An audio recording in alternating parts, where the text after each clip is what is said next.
Hey, friends, welcome back to Positive Impact. Today, I have a guest who I've been really excited to have on.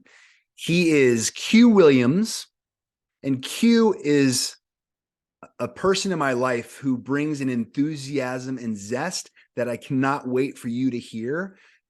A man who I met a couple months ago, and somebody I really respect and admire. And the enthusiasm that you bring into my life, Q. I'm grateful for it, and thank you for being on with us. Man, what an intro. Um, I'm bringing the zest today. Thanks so much, Andrew, for having me on. This is a conversation long overdue, so I'm really excited to drop in with you. Yeah. So Q and I met a couple months ago. We are in a men's mastermind together, and there's a lot of overlap with Q and I. Q lives in San Diego doing some amazing things. I just moved from San Diego, mutual friends, uh, college athletes, some crossover in the corporate space. But a question that just came to me, Q, is what's your walk-up song? Oh, bro. Like that's just I've never asked a guest Yes, on my podcast. I've never asked that question, but it's on my heart, bro. What's it's a your great walk-up song? opportunity. Oh, man. Have you ever seen Any Given Sunday? Oh yeah.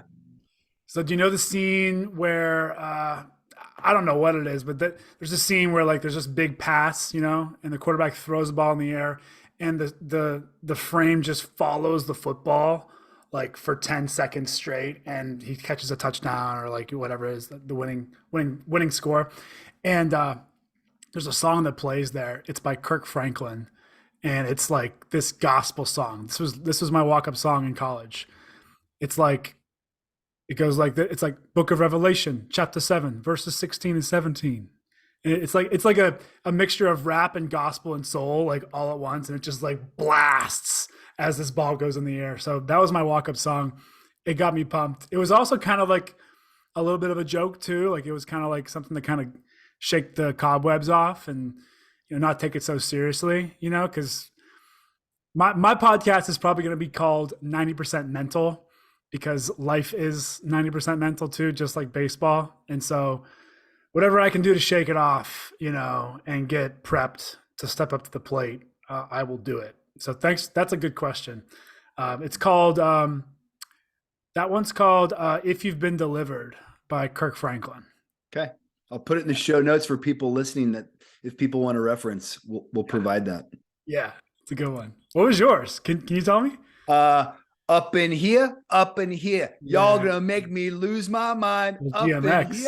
up in Yeah. here. Yes. Yes. Yeah, that was mine, bro.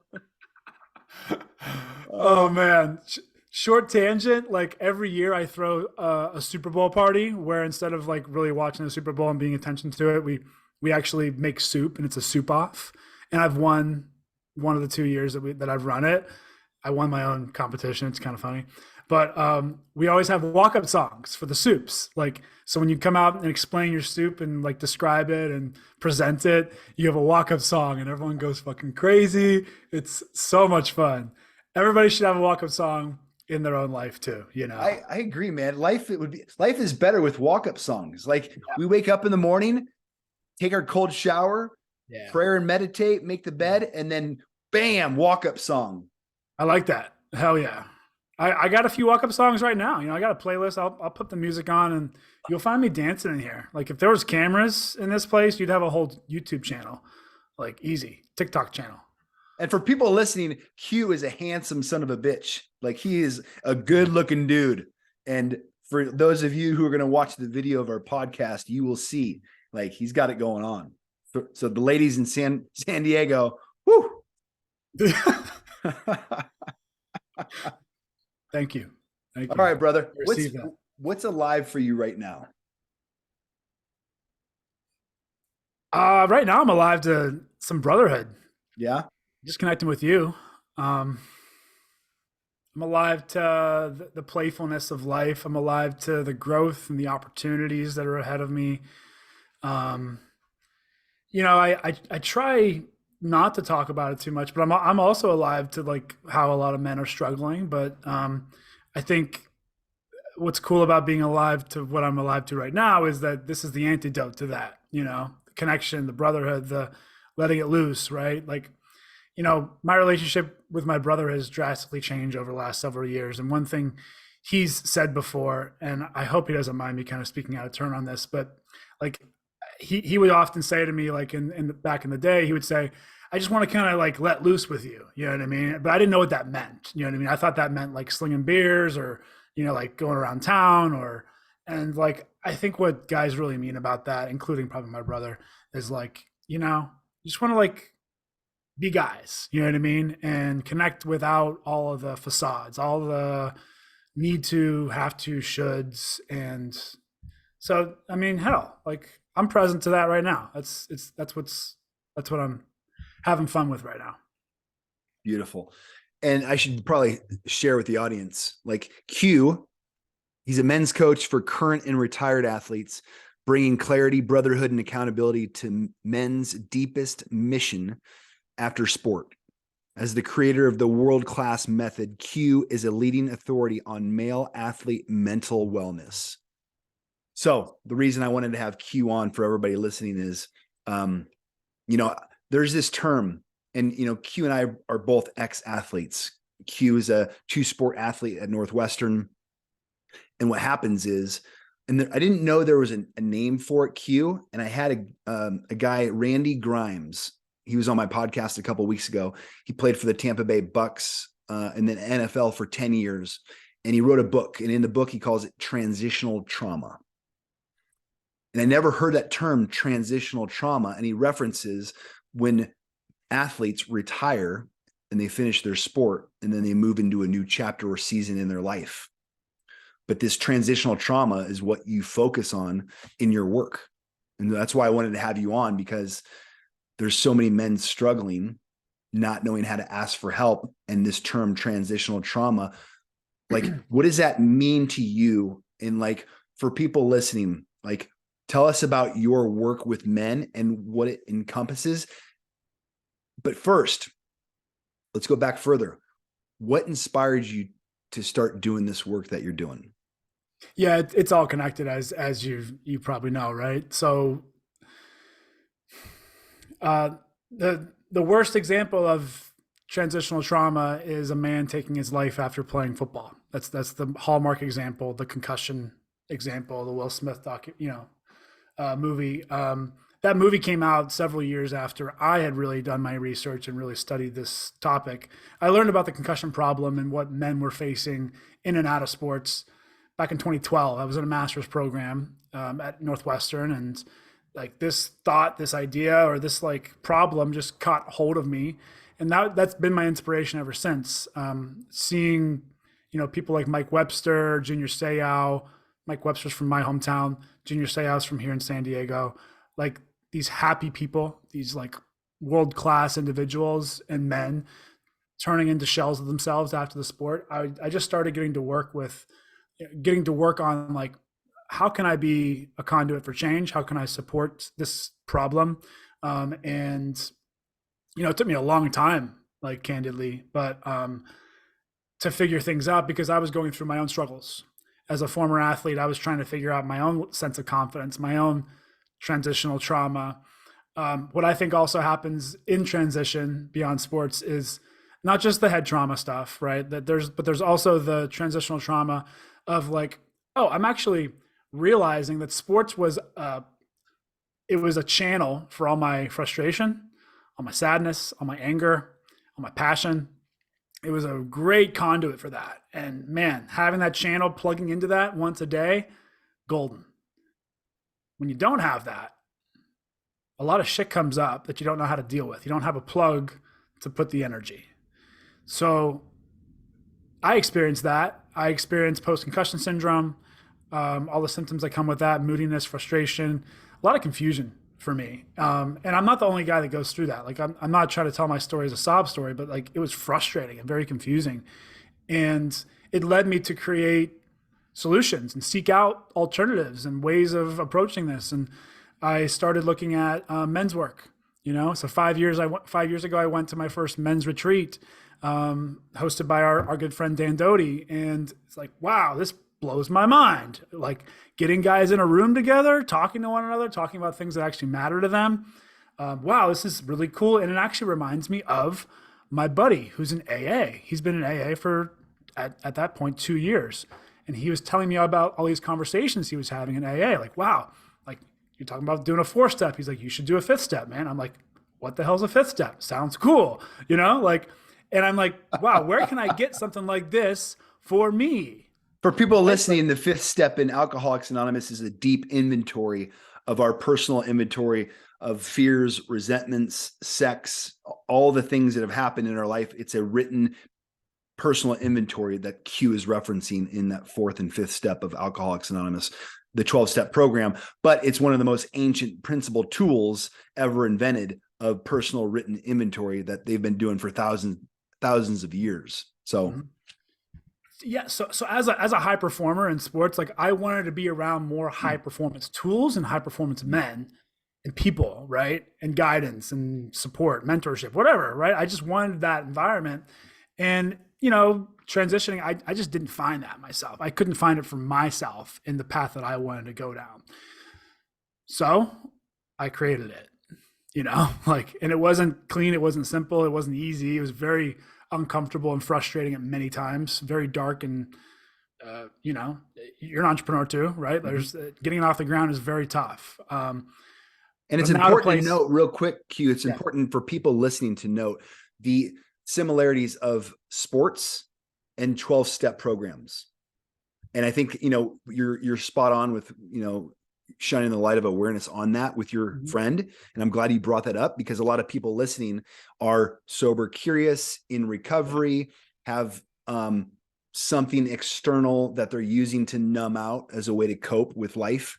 And so, you know, in 12-step programs, which I'm still very active in, you know, there's the sponsor, which is a coach. There is the big book of Alcoholics Anonymous, which is a playbook. And then there's the meetings, which are practices. So it's so appropriate that we're using sports analogy and recovery language because there's so much overlap. Yeah, I love that. And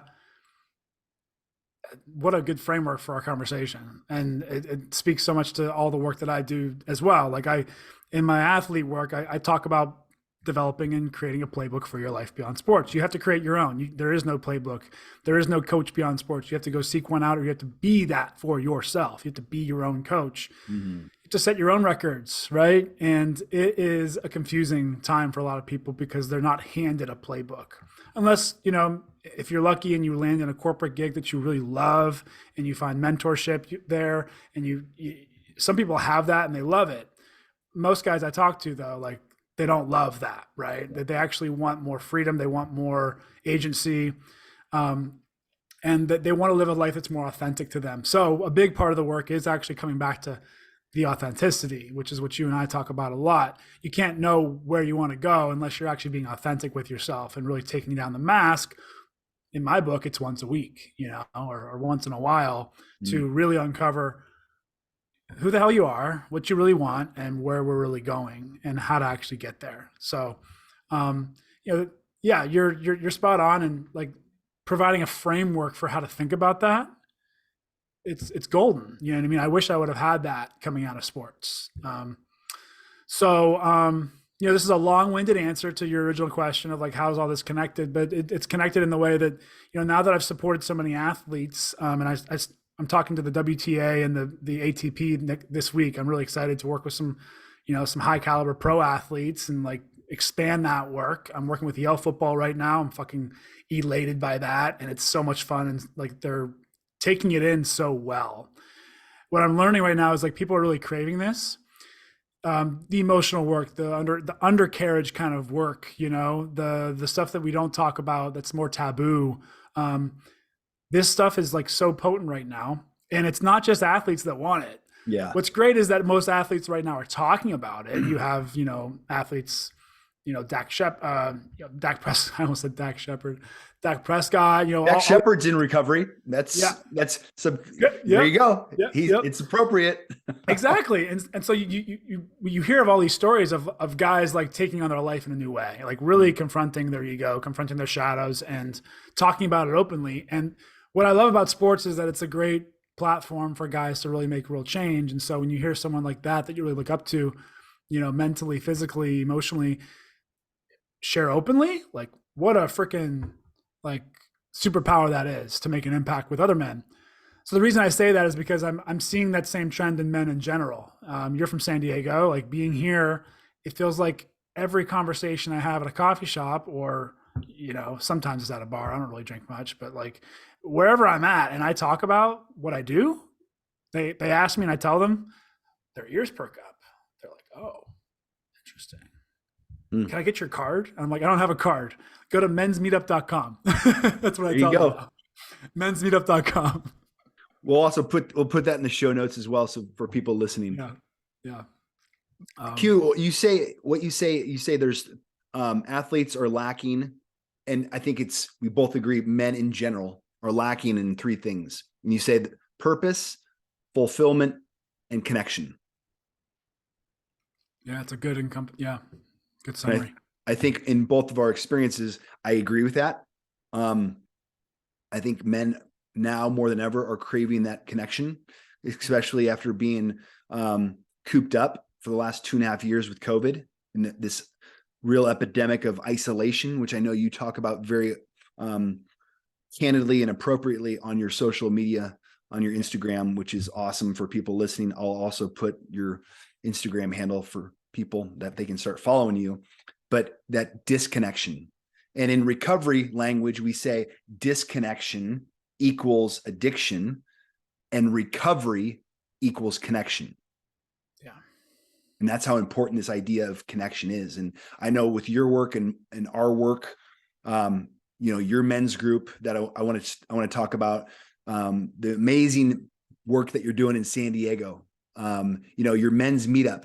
Like, so for people listening, like talk about your men's meetup, what you're doing, your in-person events. So for people listening, if they're curious, we can start to drive them to your group. And if they want to know more, we can kind of give them a taste of what they can expect in your in-person groups that you put on.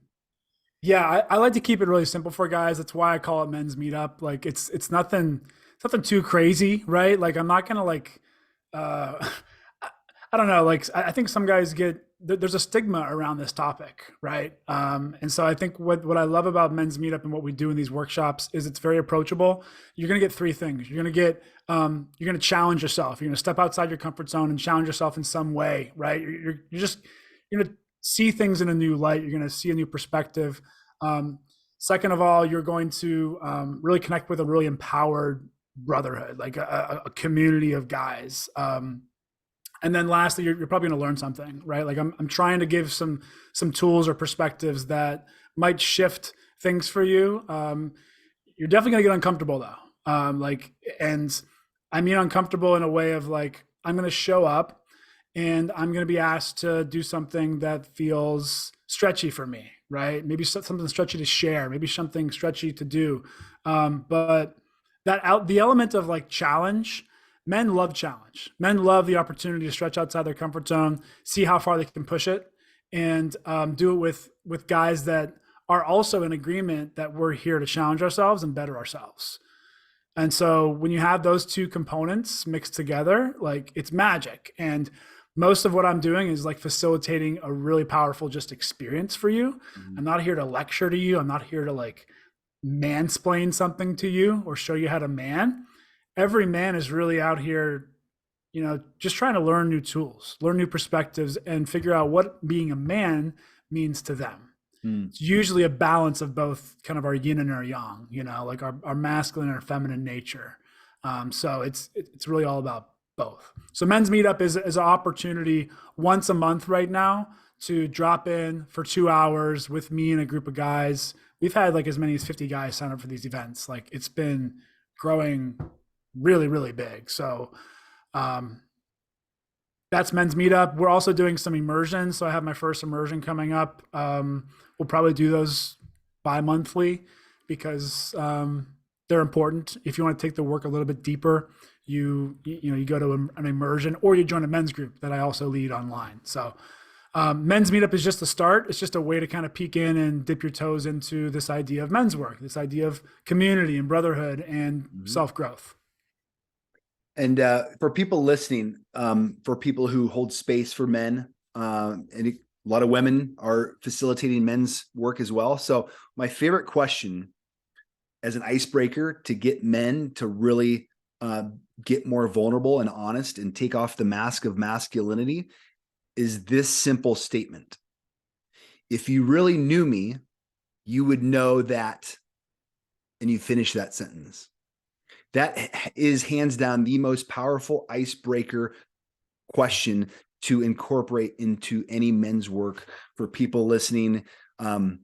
Asking them to say and finish the sentence, if you really knew me, you would know that. And for me, my answer is, I feel like an imposter. Who am I to have a podcast and be doing podcasts? Who am I to put on men's retreats and men's immersions, just like Q is doing? But those fears and those thoughts, I get them as well. And I feel like an imposter sometimes. And I have a lot of fear. And so those are the things that come up for me when I finish that statement. And it's important that I, as a leader, share my answer first to give other men permission to share their answer. It's the first question I often ask in my workshops. It's you're giving away the secrets right now. I love it. We have the same secret. That is at this point, I'm really well versed in being able to answer that question. So I like to go first. And people are always like, how do I follow that up? But then they try it and they're like, holy shit, I didn't realize I had all that in me. I didn't realize I wanted to be understood for this, or that I wanted to be seen for this, or that I had, oh man, I didn't realize I was thinking that, So it's a practice of vulnerable sharing, right? Mm-hmm. But it's also a practice of self-awareness. You start to realize and see things in a new way. All from a simple question, like how simple is that prompt? Yeah. Right. And it speaks to really how we all really want to be understood at the core. I think what a lot of guys, and I got this wrong for a long time myself, we sometimes get it wrong where we think that everyone's supposed to just understand us for who we are, right? Like everyone's supposed to like be mind readers. Like it's a classic thing for women, right? Like women are supposed to be able to read your mind, but I think guys do it too. Like we just expect people are supposed to understand us or get us, when we don't share, we don't even sometimes have the words to have people understand us. So, the fact that you have the word imposter syndrome, you actually have that in your vocabulary to be able to identify it. You don't have to identify with it, but you can identify that feeling and that emotion. And, I don't know if you feel this way, but hopefully it's released. You can just identify it and it's off into the ether. Maybe it'll come back up, but, it's not part of you. Saying it out loud allows me to release the burden, and it has no power over me. That's why we verbalize it, and then it releases the power, versus keeping things in our head and stuffing them and repressing them and avoiding them and numbing them, which is my journey. That's what I did for a long time. And until it got me to my rock bottom where I lost the will to live, and I was taking a bunch of sleeping pills and not wanting to wake up because I thought my life was better with me not in it. And which comes back to why this men's work is so important, whether it's 12-step program, whether it's a monthly men's meetup, whether it's a mastermind. We men need each other now more than ever to hold space and support each other, to share with vulnerability and honesty what's really going on. Because as you know, Q, what happens when we don't, it's a funeral. It's an addiction. It's a suicide. It's an overdose. It's men suffering silently. Yeah. And that's why recovering loudly and having these conversations are so important. I like that. Recovering loudly. That's really cool. So others don't die quietly. Wow. And so for me, how dare I not share my journey in recovery and being a sober man and all the things that I've done to get from that rock bottom in 2015 to where I am today? How dare I not share the journey and show others what's possible? Because that rock bottom, my greatest challenge, my darkest hour, is now my greatest asset and my brightest light and my superpower. Yeah. To inspire hope for others. And so Yeah. you're just like your journey, and your journey might look different than mine, but us sharing our journey, Q, and giving other men permission, when we share with vulnerability, other men can say, yeah, me too. And they can identify in our story in some way. It doesn't have to look identical, but they can identify and look at the similarities versus the differences. Yeah, it's so true, man. See how alike we all really are. One of the biggest takeaways I get from the groups or the meetups that I lead is guys, we ask them like, what are you taking away from this? What did you learn about yourself? And I'll get the classic things like I just feel lighter. I just feel connected. I feel grounded. I feel uh, excited to take on my week. Right. A lot of guys will say though, it's amazing how similar we are. Like I thought that I was the only one going through this, but it turns out everyone else thinks these same things. How often do we live in our fucking head? Like, like we live in our head, and it's Yeah. like that's the age old thing for guys is like we're always in our head.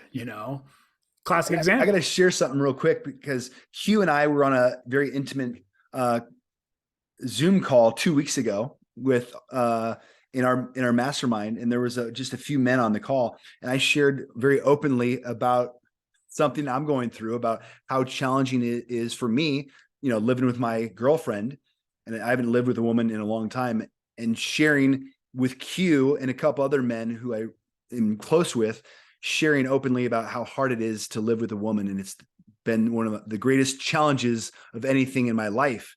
And I shared that openly, thinking I was the only one who was having similar experiences. You were having a day, man. Like you could see it on your face. Like you were struggling, and like then you like we're like, what's going on, Andrew? Like what's really going on? And you shared that. Like, what did you say?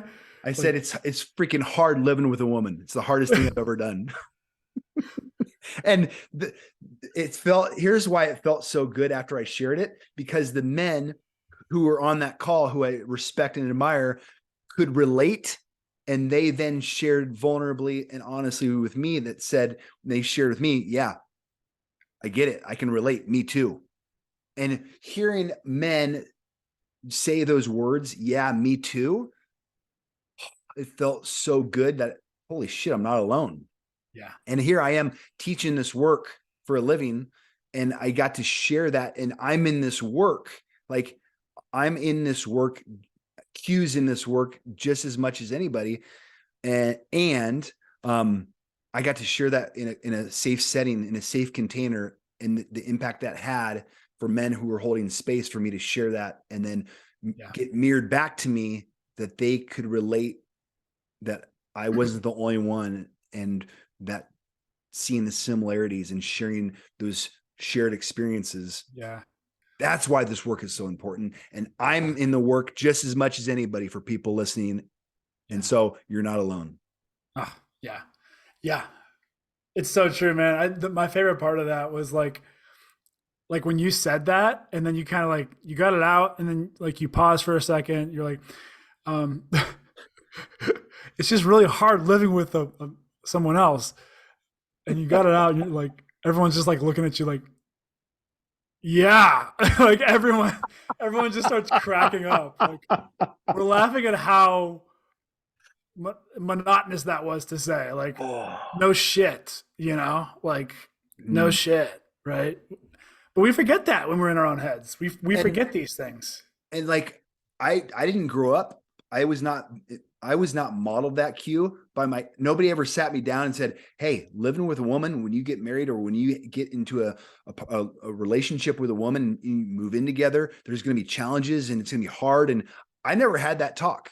I never got that talk from a man growing up. And so I'm 44 years old and I'm learning these things, and I'm so grateful that I am. And, my journey where I'm at and my path might be different than other people's, but like having a men's group, like Q and I are both coaches, and we both invest in other coaches to help us. Yeah. And so that men's group that we have together in that container, man, it's powerful and it's so helpful. And so I always say, I'll never trust a coach who doesn't have a coach. Yeah. So you and I have a coach Mm-hmm. that we're learning from and taking tools from and gathering knowledge and wisdom, so then we can share it with our clients. Mm-hmm. And I'm so glad, man. I want to acknowledge you, because that container that we have to be able to be vulnerable and honest with each other week in and week out is priceless. Really is. And I talk about that a lot, like this came up in the conversation we had in the mastermind. We should just like plug the mastermind while we're at it. Let's do it. This is Dan Doty's Ring of Fire Mastermind. One of my mentors since I, started men's work, and Dan leads a really powerful container. He brings together really powerful people, and candidly, like that's like 80% of the work. You know what I mean? Like we're getting so much value out of just being with one another. That's how men's work kind of works too. Like I said, like just bringing guys together and facilitating a discussion. Oh man, there's just like so much juice there. Dan layers on his teachings and it like just takes it out of this world. But like I sit with my own men's group too. Like I actually hand selected my own men's group a year and a half ago. Maybe it's been 2 years now, because I had been in men's groups and I felt like I was the one that was leading consistently. And I didn't feel like it was being met just in the way that I wanted. You know what I mean? I didn't feel like, for whatever reason, I didn't feel like I could really like let my guard down the way that I really wanted to. And so I was like, okay, like, would it be a stretch for me to actually go out and create my own? Ask people that I look up to, hey, do you want to be in my group? Or like, hey, you want to start a group together? That felt risky to me. And I was like, oh, well, if this feels risky to me, this is something I should do. It's kind of how I live my life. Like if it feels risky, or if it feels like my butt's puckering when I'm about to do it, like that's kind of my compass, my butt, my butthole. So, I'll just go. Right. And so, I think for people listening, I stay on that thread real quick, because I want you to talk about that, Q. And that's the first time anybody's mentioned that specific word on the podcast. So there's a few firsts today, but okay. That tension that we get, that's how it's right. And so for people listening, we all feel that in our body, that somatic feeling.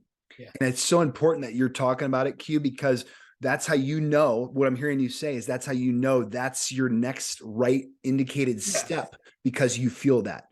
Yeah. So many people feel that and they back away from it because it's too much, instead of leaning in and walking through it.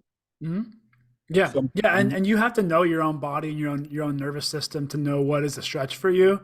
That's what we work on a lot in groups, is like, you don't want to stretch 10 or 20% outside your comfort zone. You don't want to take a huge risk if it's going to backfire. You know what I mean? That's what a lot of guys or people are afraid of, is like, what if I fail? You know what I mean? So like you have to have your own barometer. There's the 4% rule that I work with. It's like scientifically, like you kind of find flow when you're stretching your comfort zone by 4% consistently. So like, saying the word butthole on here is 4% outside my comfort zone. That's because I'm in like a bit of a flow state right now. It's like, it's worth the risk, but saying asshole feels like a 10% risk. So I'm not going to say that. Oh shit. The good thing is we can cuss on here. It is, as long as I put the E for explicit, we can warn people that it's funny because I don't normally cuss that much, but taking risks, like it's really important for people listening, us giving people, men and women, permission to take a risk. And like, for me, like moving up here from San Diego and the community I created up to Bend, man, that was probably more than 4%. Yeah. But like, I wanted a full spectrum of life experiences and emotions. Yeah. And like, I wanted to experience all of it.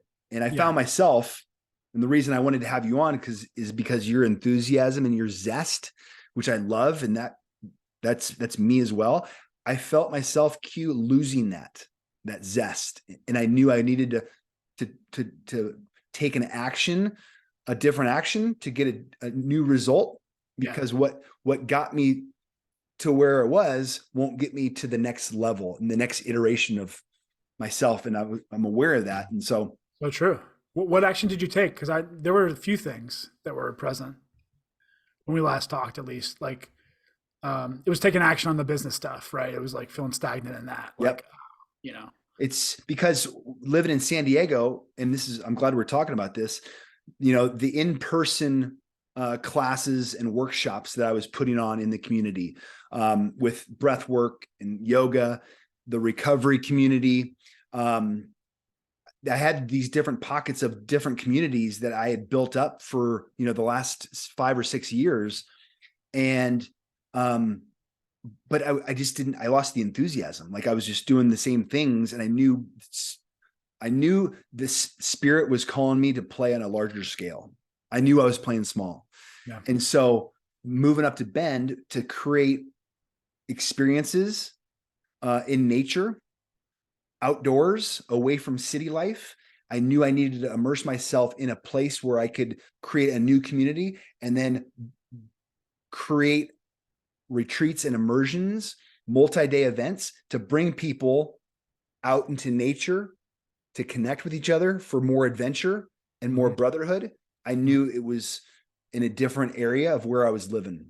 And that's why we moved up to Bend, because it's quieter up here, and I was being called to play on a higher level. And I knew I needed to take different actions to get different results and new possibilities. Because if I kept doing what I've always done, I'm going to keep getting what I've always gotten. And so I took the risk of making a geographical move to put myself in an environment that was nurturing to create these experiences for people. Right. It feels like a blank slate too. It's like a fresh canvas. Yeah. It's play with. It's new ways of being. Yeah. And like, it's scary as hell. In the first couple months, and I've never shared this before, every day I was thinking it was a regret, and I want to move back to San Diego. Mm-hmm. The first 2 months.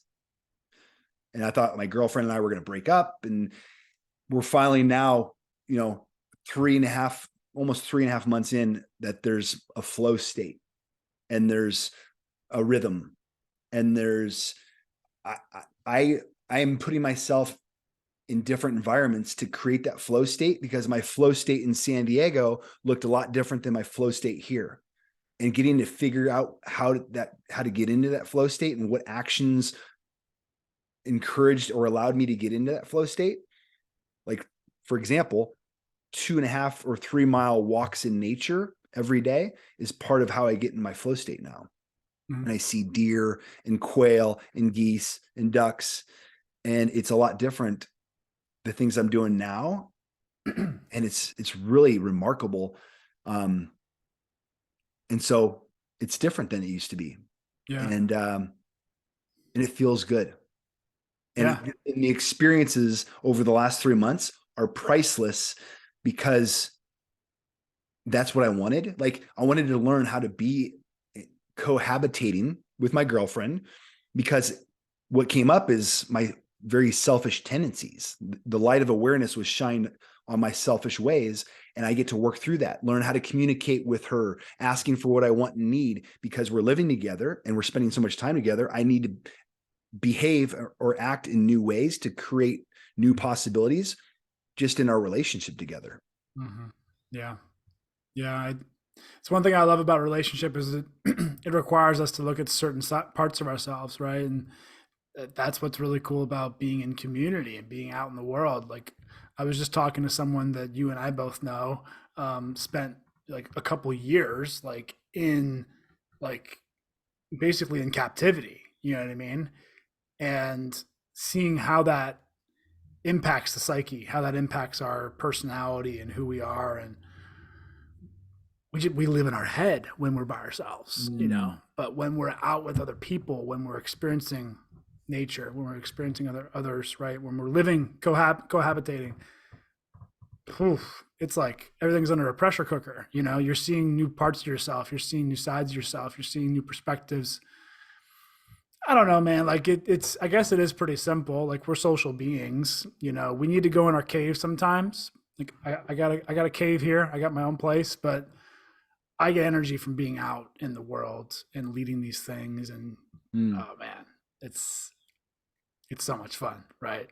It for calls sure. us into new ways of being, you know? Yep. Very well said. New Yeah. ways of being. Yeah. Um, one thing I want to talk about, you know, this definition of success. Um, a lot of men's definitions of success revolves around how much money they make, what they do for a job, maybe a family, material things. What is your definition of success, Q? Oh man. How do you Definition measure of, success? yeah. Well, when I think of success, I think of like, I don't know the actual definition of it, but the way that I interpret success is, we talked about this last night. Like, it's like being effective or ineffective in reaching my goals. So success is based on your goals. Success is not necessarily like right or wrong, you know? It's like, did this guy have a goal and did he go out and achieve that goal? Is he working towards that? Is he taking actions and does he have systems in place for him to actually reach that goal in an effective and time efficient manner, right? In many ways, like really success is the process towards a goal. You know, Mm, it's like, am I being effective in working towards that? You know, I don't know if I'm gonna. I want to frame this really quickly. Like sometimes, like I don't know if I'm gonna feel the way that I think I'm gonna feel when I reach this certain plateau of business. Right? I got thousands of guys coming to my meetups. Like, is that gonna have me feel some kind of success? Is that my definition? I don't know, right? Like sometimes we don't know until we get there. But the better we can get at getting clear on the feeling we're about to feel, like what we're actually looking for out of that success, like because when I really think about it, what I want from that reaching that goal is actually the feeling of impact, the feeling of almost significance, right? I think there's kind of a vain ego part of me that wants to be significant, that wants to feel like I'm giving my full gift and that I'm being seen for that. I think there's a part of me that wants that. I don't know if I'm going to get rid of that, you know? I think that's kind of me. Maybe in my next evolution, I'll realize that that's not really fulfilling, you know? mm, But I think life is really just, it's really just a matter of setting a new goal, setting a new course. Because I have athletes that I've worked with that reached the pinnacle of their sports career and they didn't feel it. Like it didn't feel the way that they thought it would, right? yeah, I can relate. So, but on the other hand, like I personally have spent years and years and years planning and planning and planning and thinking and thinking and thinking, not out on the field, not in the arena, just like overthinking, overanalyzing, trying to figure out the perfect path of where I want to go. And I don't want that either for anybody. You know, I'd rather you be in action towards something, you know, and having fun in the process than overthinking everything and living in a cave. You can Yeah. see my analogies are coming out right now, you know, like it's about balance. It's about harmony of those two things, knowing where you're going and actually going towards it. That's success. You know, it's a process. And I think you said something really important. What's the felt experience of Yeah. how you feel when you do things? And if you have a Mhm. goal, how does that goal make you feel? Yeah. And I think so Right. it's been my experience. So many men are cut off from their felt experience Hmm. because they're addicted. They're numbing out. Yeah. This concept of numbing out this is the real epidemic Right. with drugs, alcohol, pornography, Social. gaming, work. Yeah. And so we're so disconnected from the neck down Right. on Right. how we feel Yeah. because we are so addicted to something external Right. that we're using to numb out, which is a way of coping. And that's the piece that people listening, like that felt experience and getting people, especially men, to be able to feel, Yeah. get into their body. Hell, man. If you want to feel something, come out to one of these men's meetups or like come out to an event. Like go to one of Andrew's events in Bend. Like you want to feel something, you want to connect with your whole body, you know, like actually let loose, right? Like coming back to that, like literally let loose, right? Then you're gonna get it, man. Like you're gonna get what you came for. And you're spot on the felt experience. Like that is what it is. And there's so many other examples. Like my addictions, I know my addictions. Like don't act like I don't have addictions, right? I have addictions too. So my addictions are to work because I can justify working more because there's always more to do as an entrepreneur. There's always something else to build or 10 more people to call or whatever. There's always more to do. And like, it's kind of a never ending thing. I'm just going to be chasing my tail for the rest of my life. Right. So I have to set real goals for myself to avoid work addiction, stress addiction. Right. I have to set real attainable goals. Like I set out like a to-do list and like, that's what I'm focused on, you know, stick to the list. If I start going elsewhere and thinking I'm supposed to do 5 other things, I'm not being very kind to myself and I'm probably numbing out, you know. I numb out on social media too. That can be an addiction too. Really easy one. Yep. Got to be careful with that. So use with intention. Yeah. Yeah. And if I wasn't running my business partially on social media, I might not even be on it. Like it's one of those things maybe I'd rather just not have it in my life, you know, kind of like sober curious. It's like, do I really want that in my life? You know, not sure. All right. I got to ask. And again, I just want to acknowledge you again for all that you're doing in the world, how you're showing up, Q. For all my men in San Diego, we're going to give you all the information on how you connect with Q, his monthly meetups, his mastermind, his men's group that's coming up in April. I'm excited for all the men in San Diego to gravitate towards this guy because he's got something powerful that I'm really admiring and respecting. And so we're going to drive everybody we can to you in San Diego. But I got to ask this question before we do that. Tell us about your fascination with Mr. Rogers. Oh, come on. It's epic, man. It's beautiful. Oh, man. That's a good one. Tell us about it. Haven't been asked that one on a podcast. See, this is the juice that comes from me sharing something vulnerably in a mastermind or a group. You learn these kinds of things about me. So I grew up in Pittsburgh, Pennsylvania, and I went to church. It was a Presbyterian church up the street.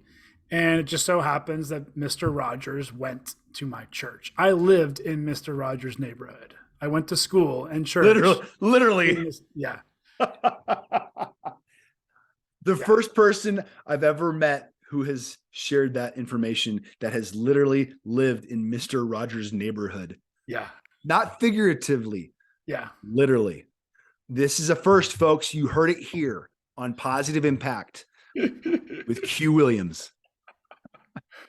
Exclusive. Mic drop. Yeah. So I I would see him at church, right? And then I kind of watched the show growing up. Like I was more of a Rugrats guy personally, you know. Hey Arnold, right? That was my generation. But as I grew older, like I also went to high school next door to KDKA or WQED. WQED. That was where he filmed all of his episodes. WQED. So I literally lived in Mr. Rogers' neighborhood and I went to school next to the actual set. Like Mr. McFeely was probably passing through the doors all the time. So I had this weird connection to him. And then when his documentary came out, when his movie came out with, I think, Tom Hanks, right? Yep. Plays an incredible It's a great movie. Mr. Rogers. Yep. Like, wow. By the way, I watched that movie with a group of guys, and it can't just be any group of guys to watch the Mr. Rogers movie with, like emotional as it is. I watched it with my men's group on our men's trip, our annual men's trip. And it was like one of the most special moments I've ever had. Like to watch that movie with guys that actually, I don't know, like really get it. Like I know they get it, you know? It was so cool. So anyways, I have a fascination with Mr. Rogers. There's a very synchronistic relationship I have with him, similar to all our synchronicities. You know, there's more than I'm telling you now. There's just some funny stories that have happened that connect me and him. And I have a pipe dream. Maybe I'll make it a reality at some point to recreate what he did for our world, right? Like recreate that emotional intelligence training in a way that's digestible, loving, empathetic, grounded, centered. Like what an example of a man. Like what a unique example of a man. So that's a big part of my mission is like to really embody that Mr. Rogers energy in my own way. And what I meant around the stretch is maybe I'll make a show, or maybe I'll make a podcast, or I'll dress up in my own cardigan at some point in my life. I appreciate that, man. This idea of mentors and healthy masculine role models, whether it's Dan Doty that we've referenced in our mastermind, the Ring of Fire mastermind that we're both in, whether it's Mr. Rogers, like I love how you have these male figures in your life, and so do I, that we can identify with and relate to and learn from and embody. And it's now more important than ever that we find those people, surround ourselves with them. If they're not within our proximity, watch their movies, listen to their podcasts, listen to their music. There's ways that we can. This is crazy. We can be in that power of proximity. We can find ways if it's important enough. I can tell we're in flow state right now because just 2 days ago, I printed out a picture of a man that I admire. And I did it because I don't have, like you're kind of referring to, like we don't have many examples of who we really want to emulate. You know, like I don't have Mr. Rogers down the street for me anymore, right? So I thought to myself, who do I want to, like, whose life do I really enjoy? Who would I like to be like in certain ways? And there's a man that I've known for a long time, ever since college. And I wonder if he would care if I shared this with him. He'd probably love this. This is a picture of him. I printed out this picture. This is Mr. Vernon. This is the former CEO of Kraft. And I've always loved the way that he would show up to his son's football games in college. Like his connection with his family, his relationship with his wife. I admired his sense of calm, his demeanor. Obviously a very successful businessman. That was not the part that impressed me. It was the fact that I actually didn't know that about him when I first met him. I didn't know that about him for 6 months.